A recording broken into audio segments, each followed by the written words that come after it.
Ulit na lang, ilang beses na po tayong idinadawit. Una sa mga budget hearings, BICAM na, tapos sa GAA, ngayon naman daw po nasa unprogrammed funds.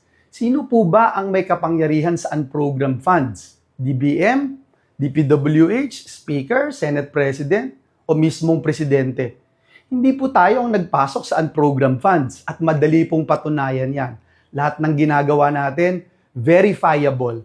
Ang mga ebidensya na ibinabato sa atin, hanggang ngayon wala. At hanggang ngayon, nagkakalap. Ang ordinaryong senador po, wala pong ganyang kapangyarihan. Lahat na lang po, kapag Bulacan daw, kay Joel yan. Flood control. Lahat po ng opisyal na sangkot nagsabi na, wala po tayo o si Joel Villanueva na kinalaman doon. Kickback daw po na tumataginting na 30%. Ni kontraktor o proyekto, wala din pong maipakita.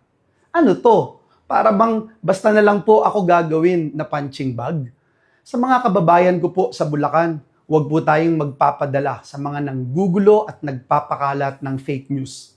Simula pa lang, ang dami na pong kwento. Mula sa budget insertion di umano, ginamit lang tayo at dinaan dun sa Bulacan, hanggang sa naging BICAM, hanggang insertion sa BICAM, tapos contractors, litrato sa cellphone, tapos paulit-ulit sabi gaa-gaa, at ngayon unprogrammed.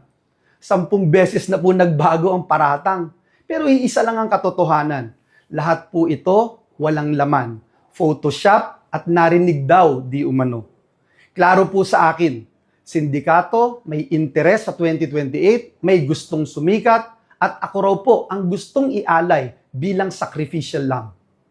Huwag po nating kalimutan, nag-umpisa po itong lahat ng ito noong yung name that cannot be mentioned, eminensyon ni Joel Villanueva, si Zaldico, na naglagay ng napakaraming congressional insertion, lalo na sa ating lalawigan sa Bulacan, noong 2023. Dahil po sa pagkakadawit ni Zaldico, nag-umpisa na ang pagkasira at pagbato ng putik sa ating pangalan.